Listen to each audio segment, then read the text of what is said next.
Right. What about Tim Warner?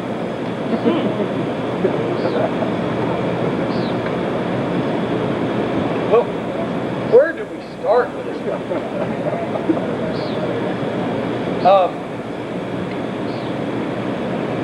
The various, to give you an idea of how small-minded a fucking human being he is, the various excuses that he's given everybody around Morristown for why he's not with Smoky Mountain Wrestling anymore. Well, when he bought the screen print shop, he sold his 30% or 40% or 50% or 20% or depending on who he's talking to. He sold his interest in it, and he never had a goddamn interest. He never owned a fucking piece of it, not a goddamn iota. Tracy Smothers was in a bar in Morristown, the only bar that there is that ain't. This guy comes up and says, yeah, I know Tim Horner. Yeah, he told me he sold out to them other guys because he got tired of it and he was going to go to... Tracy said, you tell Tim Horner he's a motherfucking liar. He never owned jack shit of nothing. Okay, but what Tim Horner's deal was Tim Horner had to make people think that he was the boss of something. He's the biggest guy that ever had a fucking little man's complex I've ever seen in my life. He ought to have his fucking hand stuck in his goddamn jacket. And I would say the same thing to his face to him, and have said many things similar, just I haven't had the time to flesh it all out. For a year and a half, I had to referee between him and every other babyface in the territory. He had immense heat with all the babyfaces because he couldn't get over any of them. So he tried to pull Booker, assistant Booker. He couldn't book a goddamn fart after a dinner at Taco Bell, but he always assistant Booker. He tried to pull rank on him. He tried to tell him what to do. He tried to tell them where to go. He tried to restrict how they sold their gimmicks. Numerous times, Scott Armstrong, at least every babyface except Tony and their old buddies, every babyface that worked here during the time Tim Horner was here came to me at least once and complained about it. Just to start you out, the reason why that he was here so long and the reason why that I didn't do anything before I did was out of whatever misguided sense of life. I now do not have a sense of loyalty to very many people. Tommy, I do. Brian, I do. Randy Hales, I do. A few other people, I do. The rest of everybody can fuck off. What? Well, you're fine. You've never done anything. But everybody can talk to Bobby and Stan Lane for corroboration on this. I had the idea I wanted to open this territory one of these days. Had no fucking clue as to how I was going to do it. Never actually thought I was going to do it.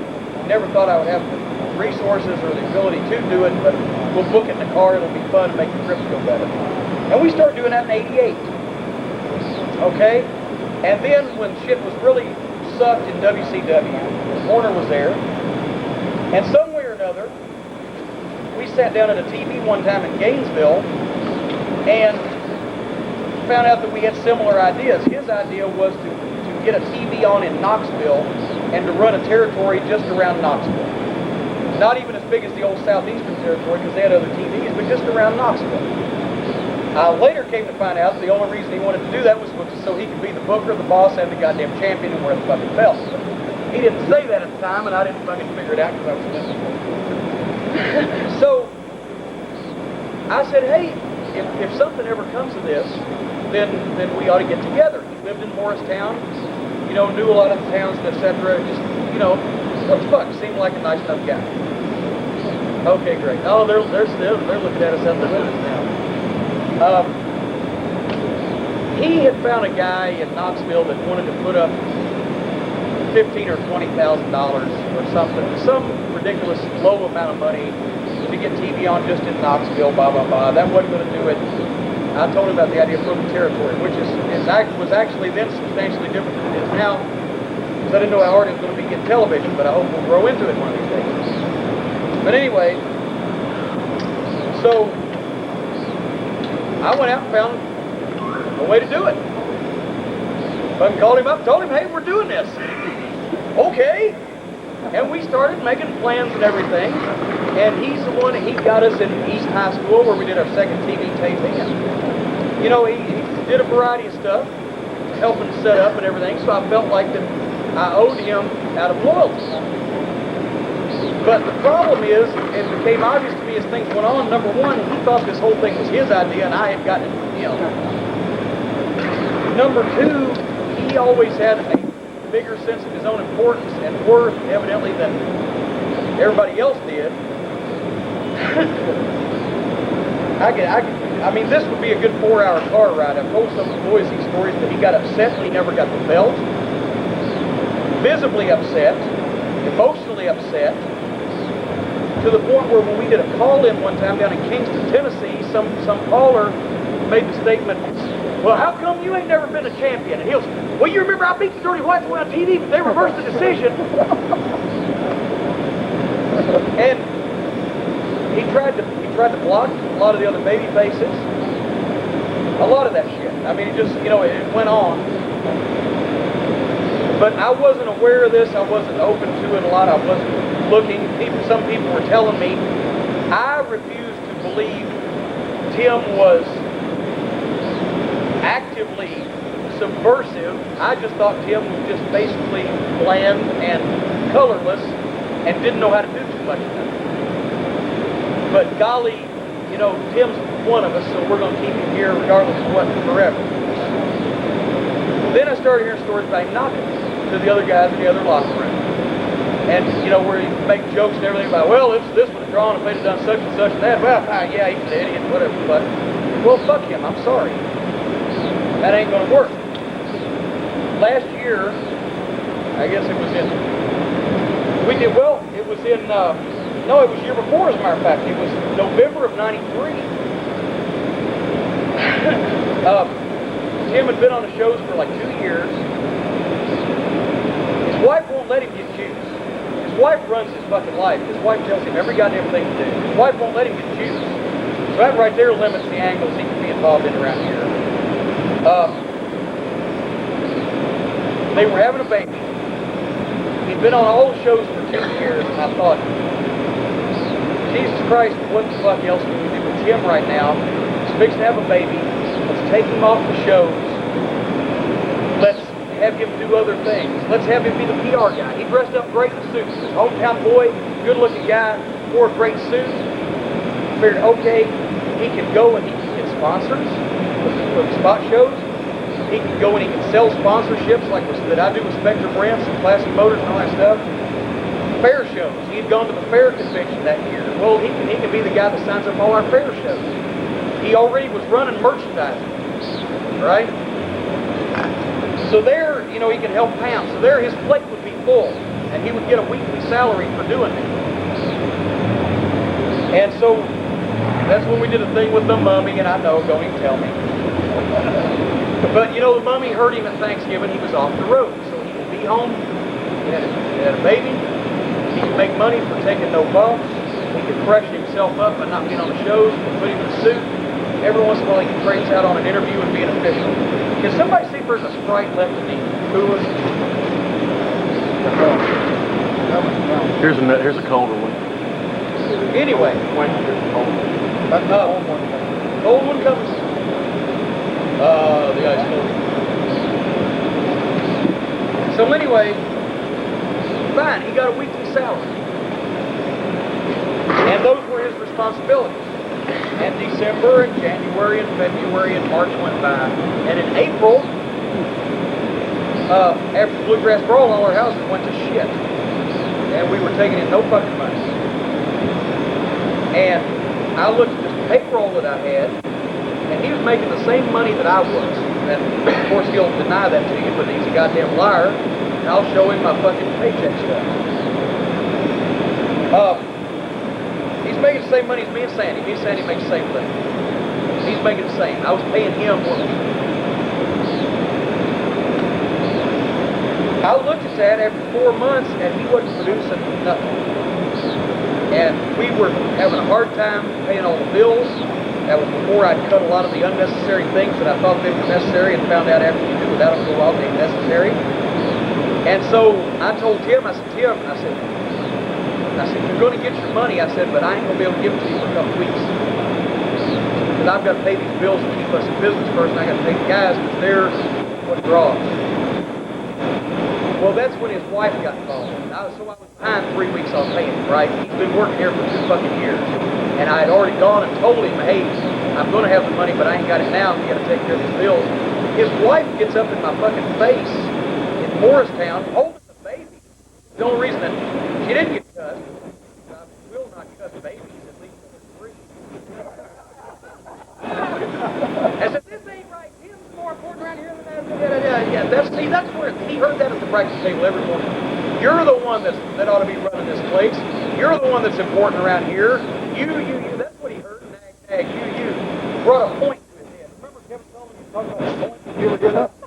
Kevin, he's bringing a point to your head. When you get that pressure on you, your head is into a point. Oh, they're going to love this. So anyway, I went and I got them dug in my own pocket, and I paid him his money the next week, 3 weeks that he was behind, out of my pocket.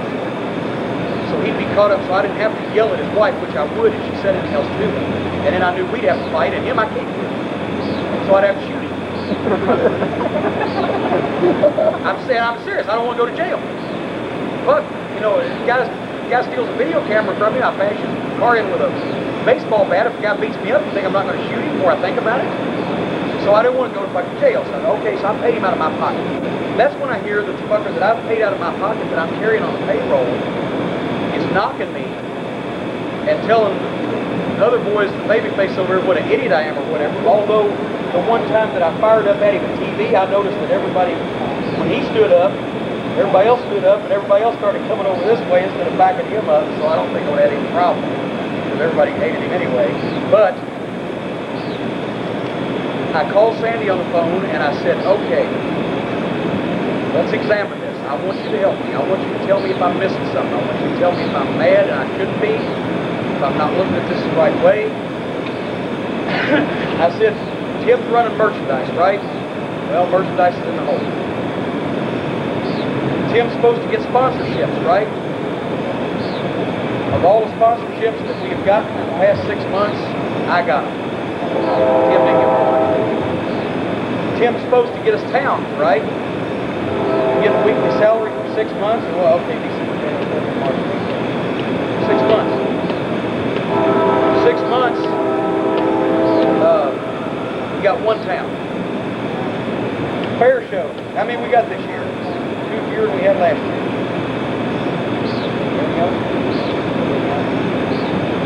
Boy, he was tearing up the fucking ground, wasn't he?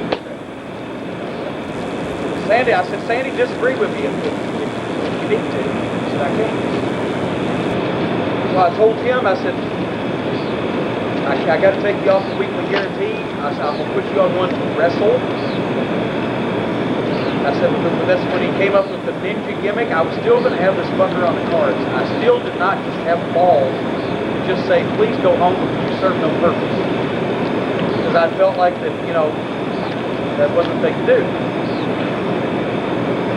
But anyway, so he was paid up through the end of, let's say it was the month of April, and in May I told him he was going to get paid for the shots he wrestled, which were a few, and then starting in June he'd get a weekly salary for wrestling on the shows, like everybody else did. Okay, so we got paid for the shots in May, and then the first show that we had in June was on June the 2nd. It was Thursday. We had no town that ran Friday. And then Saturday, the 4th of June, was going to be the start of our pay week where we switched the guys were going to go to weekly guarantee. And it's boring to everybody, but just that's, you know. I paid him for the shot that he made on June 2nd. It's an individual match. That's the only day he worked in the whole week. Paid him as an individual shot. And then the first week of June, started June the 4th. That's when the show started. That's when he was going to get paid a weekly salary. He comes up to me when we went over, and I told him I was taking the merchandise away from him. I was giving it to Hillbrand. Went over to the sports page. You were there that fateful day. Him and Sandy were sitting around in the room. Didn't know what was happening. But anyway, we went over to load the merchandise up, give it to Brian so that he could try to sell some of the shit, because I had no confidence in what Tim was doing. Tim comes up and holding his check. He says, what's this? I said, what do you mean? I just got paid for, he said, well, you got paid $150. Well, you got paid for one day, right? Hyde, Kentucky. I said, that's for Hyde. He said, well, I'm supposed to be getting a weekly salary. I said, Tim, I said, you only work one day the whole goddamn week. I said, the week starts tomorrow. I said, that's when everybody goes on a weekly salary. Before then, most of the guys have been on for a night. So they start them all at the same time. I said, what the hell? You work one day. He said, well, you got me last month, now you get me again this month too. I said, no, motherfucker. I said, I didn't get you last month. I said, you got me in December, January, February, and motherfucking March and April. I said, that's where you got me. I said, you ain't done fuck all or nothing. I said, I have to make excuses to the boys for you being around. I said, I gotta fucking go and smother over your fucking shit disturbing. I said, you fucking knocked me behind my back. I paid you money out of my fucking pocket, out of whatever sense of fucking loyalty, and goddamn tried to give, and you heard the quote, I tried to make it. 2 weeks later, we still had people asking, is Tim going to be on the headset? Well, I know good news travels fast, but I mean, well, the point is, fired him that day, we never noticed. Nobody, am I lying about that? Nobody had to do a single extra bit of work. You took over the merchandise, which you were going to do anyway, and immediately, in the first 2 months, had sold more than Warner did in 6. Nobody else noticed. I called Sandy up. I said, Sandy, did you notice Tim was gone? Nobody noticed. He even said on the phone, he said, well, because I called him up just to make sure he understood. I said, hey, I ain't going to fucking touch you and yell at you. I said, but we can't work together anymore. He said, well, I do a lot of things around here that go unnoticed. They sure fucking did. I still haven't figured them out. Nobody ever noticed. But send Pam to get my fax machine. See, I had a fax machine that the OPWA people gave me. And Sandy, because he's the one that did the contracts with the building, when we got started, he had to have a fax machine. So I bought him one. Horner went nuts. He wanted a fax machine. What do you need a fax machine for? Well, merchandise, you know, I can fax this and that and everything. Me and Sandy will tell you, and Tim, all three, we went to the office warehouse one day in Charlotte, bought Tim a fax machine, $400 and something. I said, okay, this is for merchandise. I paid for it, it's on my credit card. Fucking took it out of Smoky Mountain money. I sent Pam to get the fax back. Well, first of all, God, I'm so fucking stupid. We never had an office, don't have an office now, never needed an office. When Pam started working for us, her thing was sell sponsorships and call sponsors on the phone, check up on them, right? Why do you need an office? She said it would motivate her. She didn't want to work at home. Like that I really want to get up out of my house every morning and go some fucking where and sit for 8 hours. You know, when I could do my work at home, right? Motivator. Okay, we rented an office at the bank building that Horner found. You know, $300 a month. So she could sit a fucking desk in it. And then he liked it because it had plenty of closet space. I said, for what? He said, for the gimmicks. I said, Tim, you got a fucking 2-car garage and an office in your house. I said, what do you want to put the gimmicks at the bank for? He said, well, Allison's tired of looking at it. I said, well, tell her that she might be looking through the fucking walls of a house that wasn't there if it wasn't for the rest of the business paying for it. I said, what do you want? Suppose you want to work on gimmicks some Sunday night about 11 o'clock. You go in the goddamn bank building, they'll blow your fucking brains out. Barney Fife here in Morristown.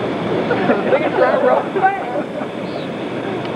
So anyway, when he buys the screen printing shop from his buddy, all of a sudden now, oh, we got an extra room.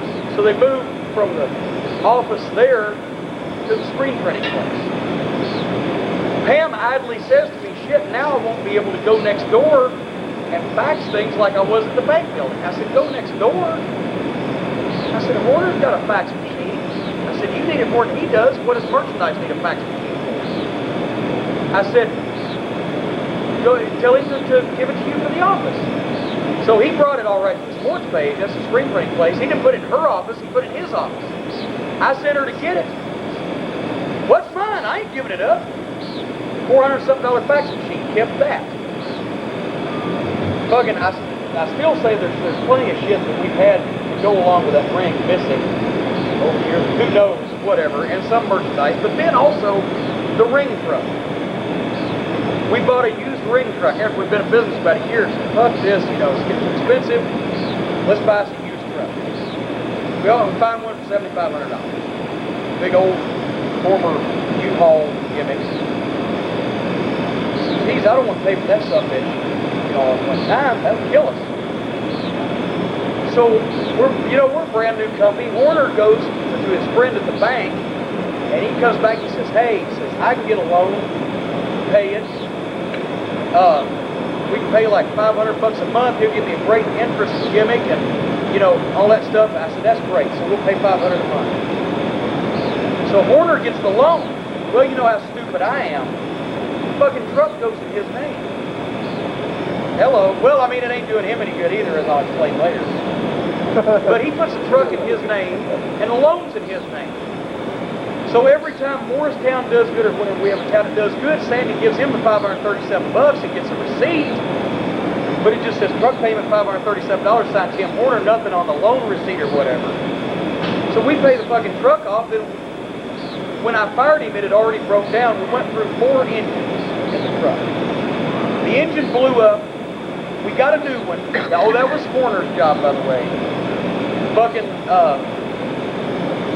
somebody shoot me. Fucking, see, you know, this is why I hate people. This is why I hate people, because every friend that I've had, everybody that I've fucking tried to help, has really just shoved it up my ass sideways. But so Horner took care of everything, got the lawyer in Morristown here and everything, got us another engine, that one blew up. Got us another engine, these fucking yahoos, they bring it, they drop it out of the back of the truck when they're delivering it. So meanwhile, we're renting all these trucks, well, we got a truck sitting there, and then finally the engine blows up again, so the truck was in dry dock, but when I fired Tim, then I find out he refuses, and has refused to this day, to sign the truck back over. But, big fuck, I haven't chased him about it, because we got our money out of it as far as not having to rent a truck. It was costing us nothing but money. The thing now is it has no engine in it. And if it did have an engine in it, I'd have to spend $1,500 just on tires. And then the son of a bitch drinks gas. Like Flipper. So fuck it. Let him have the son of a bitch. But just the point is, I wanted to get something going on getting the truck fixed. And Sandy calls up, well, I called up Bob Probich in Charlotte to see if we could sue these engine people. And he calls up the guy, the lawyer in Morristown that's done all this business, you know, with the engine company. And that lawyer says, because he's a buddy of Horner, says, well, there's this matter of the money that Tim's owed by Smoky Mountain Wrestling. What fucking money? Oh, $3,000 or $4,000. Coincidentally, approximately the value of the truck. How does he figure he's owed this? Well, I don't know. You know, I guess when you get... Say the same thing Ricky Morton thought we owed him money. When you get fired, when you fire somebody, you automatically got to pay them for like the next 2 months, I guess. Or otherwise you owe them that. But anyway, I said, fuck it, leave it go. You know, so but in effect, he has something that we paid for. We paid the payments on the truck. He stole the truck. He wouldn't give it back. He's a thief. He's a fucking liar. He's a thief. And he's a little bitty fucking hatchet-headed jack-off prick. And I'm sure he knows I feel that way by now because I've made a point to tell enough people that know it. But he's a thief, and he can't call me a liar. That's one thing he can't do, because everything I just said is fucking true. And he can't, there's no way that he can call me a liar, and he certainly can't prove anything that I said was not true, because it is. And so basically, he got fucking canned, because if he'd have been smart enough to goddamn halfway be constructive and want to help, he'd had a job for as long as the fuck as we're around, whether it's 6 months or 10 years from now. But all he ever wanted to do this for was not for the sake of being in the wrestling business, or not for the sake of being home and being off the road, or not having to put up with bullshit. He's a little fucking Hitler. He wanted to be somebody's boss. He wanted to be the fucking boss. He wanted to tell people what to do. And that was coming out in him more than ever, and he was more and more frustrated because he wasn't getting a chance to do that. But he didn't know how to. He had never been in that position. He didn't know how to tell any of the boys how to do anything without making it sound like he was ordering them to do something.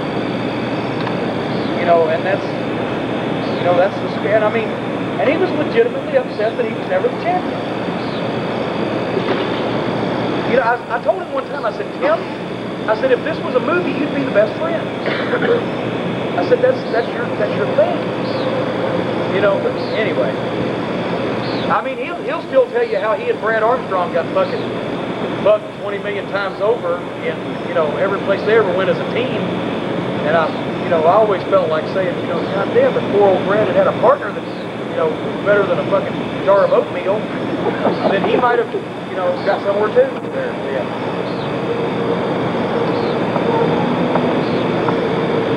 But anyway, there's numerous other things that he's done to tell off on himself, but he just couldn't fucking stand it. The Morristown newspaper one time did an article on Smoky Mountain Wrestling. Like, how many major or minor entertainment gimmicks are there headquartered in Morristown, right? The big one. So they did an article on it. They sent us a proof. It had a quote in there, like last year or whatever, Sandy Scott, Tim Horner, and one other party started Smoky Mountain Wrestling. I said, Tim, you got to get them to take that out. I said, because if the people think you run it, rather than just being one of the stars, representing it, etc., when you go in places, I said, then you're fucked, because it's like the Von Erich thing. Boys will always win in Dallas because they own it. I think that's bad for credibility that any wrestler should be recognized as running a promotion. Oh, I'll take care of that. Got that article, boy, it was there bigger than life. He said, well, they said they was going to take it out, and he's the one that told them to begin with. He had to have that recognition. He just wanted to fucking be able to tell people what to do. He was pissed off at everybody because he never got anywhere. I'm sorry, but, fuck, it's the truth. He's pissed off at everybody because he never got anywhere. And he wanted to fucking take it out, and then he found out that, he wasn't going to be anywhere that he wanted to be. He wanted to be telling people what to do. A lot of times guys would come up to me and I would have to say, just overlook him and piss you off. Come to me, just overlook him, don't pay attention to him, come to me and tell me something. Or elsewise I'd have him up and call him and fucking quit.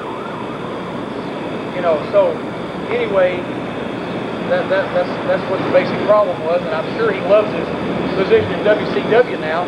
If anybody saw him match with Flair and Arn, he'd do a couple things for Arn, because, they're old friends, but every time Flair would touch him, it'd be like Flair was the fucking radioactive man. Touch him, he'd fucking fly across, There's a little suck up, too. He'll suck up in the right positions. I will be nice to people because I think that's what you ought to be until they give you a reason not to be. And I don't want to, like, if I deal with Vince or when I dealt with Bill Watts or any territory I've worked, I feel like that you should be nice and you should try to not be a pain in the ass, because I know how big a pain in the ass and people who are a pain in the ass can be to a guy trying to run a company, even a small one, much less a big one. So I will be nice, but I don't feel like that I have to suck up to anybody for anything. You can butter it up ain't sucking up. And I just don't like people sucking up, and it embarrasses me when people try to suck up to me. Get these job guys at the WWF tapings a lot to come up to me and say, we think you're the greatest and all that. Like, that's going to get them a job. No, it's not going to get them a job. I've heard a lot of people that have said that I was a shithead because they were good, but anyway,